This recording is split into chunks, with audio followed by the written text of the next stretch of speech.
बिस्मिल्लाहिर्रहमानिर्रहीम अस्सलाम वालेकुम। उम्मीद है आप सब खैरियत से होंगे।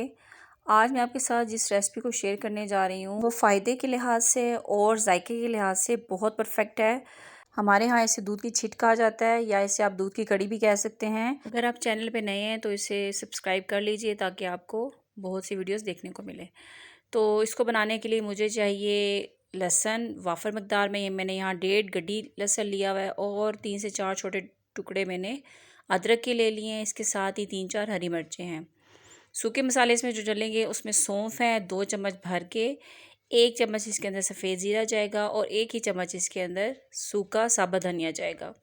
इन 3 चीज़ों को हम अलग से पीस लेंगे और लहसुन अदरक को अलग से हम कूट के रखेंगे। इसका पेस्ट नहीं बनाना, इसको हमें कूट के यूज़ करना है। तो चलें इसे शुरू करते हैं। सबसे पहले मैं जो सूखे मसाले हैं उन्हें ग्राइंडर में मोटा मोटा दरदरा सा पीस लूँगी।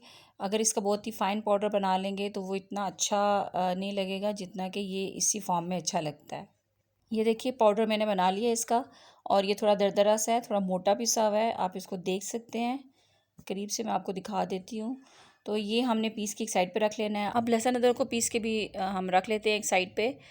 तो एक चीज़ आपको बताती चलूँ कि जो लोग मैदे के मरीज़ हैं अक्सर ऐसा होता है कि वो मिर्चें वगैरह नहीं खाना चाहते। बहुत सी ऐसी चीज़ें हैं जो वो खा ही नहीं सकते, उन्हें मना होती हैं।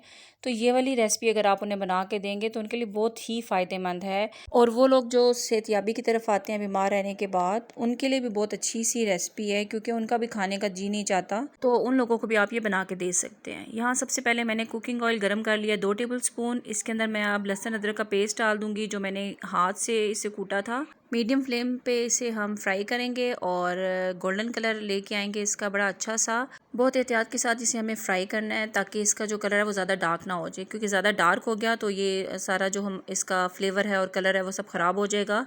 तो आपको इसका बड़ा ध्यान रखना है और साथ साथ इसमें चम्मच लाते रहना है। 2-3 मिनट में इंशाल्लाह ताला ये बहुत अच्छा सा फ्राई हो जाता है और उसके बाद हम इसमें बाकी के इंग्रेडिएंट्स शामिल कर देंगे। लहसुन हमारा फ्राई हो चुका है तकरीबन, इसका जो कलर है वो गोल्डन हो चुका है। अब मैं इसके अंदर शामिल कर दूँगी सौंफ और बाकी मसाले, और साथ ही आपने इसके थोड़ा सा पानी शामिल कर देना है ताकि ये एकदम से जलने ना शुरू हो जाए। तो पानी शामिल करने के बाद हमें इसकी भुनाई करनी है और अब इस लेवल पे जो हम इसकी भुनाई करेंगे वो बहुत इंपॉर्टेंट है, क्योंकि जितनी हम इसे भुनाई करेंगे सौंफ के साथ लहसुन अदरक की, उतना ही अच्छा इसका फ्लेवर आएगा। इसके साथ मैंने यहाँ लाल मिर्च थोड़ी सी शामिल कर दिया और थोड़ी सी मैंने इसमें हल्दी शामिल किया और नमक हस्बे जायका। लाल मिर्च ऑप्शनल है, अगर आपके यहाँ कोई पेशेंट है आप उसके लिए बना रहे हैं तो आप इसमें से ये स्किप कर सकते हैं और इसमें थोड़ी सी काली मिर्च शामिल कर सकते हैं। और बाकी हल्दी तो बहुत ही कम डालनी है, हमें सिर्फ हल्का सा कलर लेके आना है इसके अंदर। इसके साथ हमें भुनाई करेंगे तकरीबन 10 मिनट, तो हमें इसको भुनाई करनी है हल्की हल्की आंच पे। इसमें से फिर थोड़ा सा पानी शामिल करें, फिर इसकी भुनाई करें। जितनी अच्छी इसकी भुनाई होगी उतना अच्छा आपका सालन बन के तैयार होगा। भुनाई करने के बाद अब मैं इसके अंदर शामिल करूँगी 1 गिलास दूध, और सिर्फ 1 गिलास दूध से ये बनेगी। ये फ्रेश दूध इस्तेमाल कर रही हूँ मैं। और इसके साथ मैं इसमें तकरीबन 1.5 गिलास पानी शामिल कर दूँगी। जिस गिलास से मैंने इसको मैयर किया है दूध को, उसी गिलास से मैंने इसे पानी मैयर करके डाला है। और 1 गिलास दूध के साथ हमें 1.5 गिलास पानी शामिल करना है और उसके बाद इसे बॉईल करने के लिए रख देना है।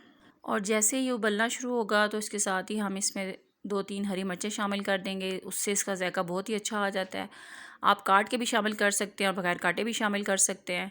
और इसके साथ आप इसके अंदर चाहें तो काली मिर्च भी शामिल कर सकते हैं।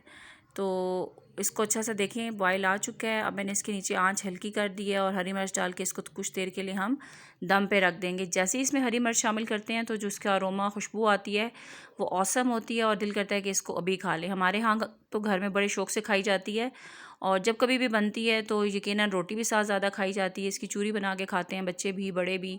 10 मिनट के लिए दम पे रखने के बाद अब मैं इसके अंदर शामिल कर रही हूँ कसूरी मेथी और पिसा हुआ गरम मसाला। ये डालने के बाद आपको इसके नीचे चूल्हा तो बंद कर देना है, लेकिन कुछ देर के लिए इसको ढक के रख देना। और आपकी जो छिट है या दूध का सालन है, दूध की कड़ी है, वो अब तैयार हो चुकी है। तो उम्मीद है आज की रेसिपी आपको पसंद आई होगी। इसे ज़रूर ट्राई कीजिएगा। एक दफ़ा आप इसे बना के देखें तो इंशाल्लाह आप इसे कभी भूलेंगे नहीं। इसे ज़रूर शेयर भी करें और चैनल पे अगर नए हैं तो सब्सक्राइब भी करें और बेल आइकन के बटन को दबाना मत भूलिएगा ताकि आपको नई रेसिपी के नोटिफिकेशन जल्द से जल्द मिल सकें। मिलते हैं नेक्स्ट रेसिपी के साथ, तब तक अल्लाह हाफ़िज़।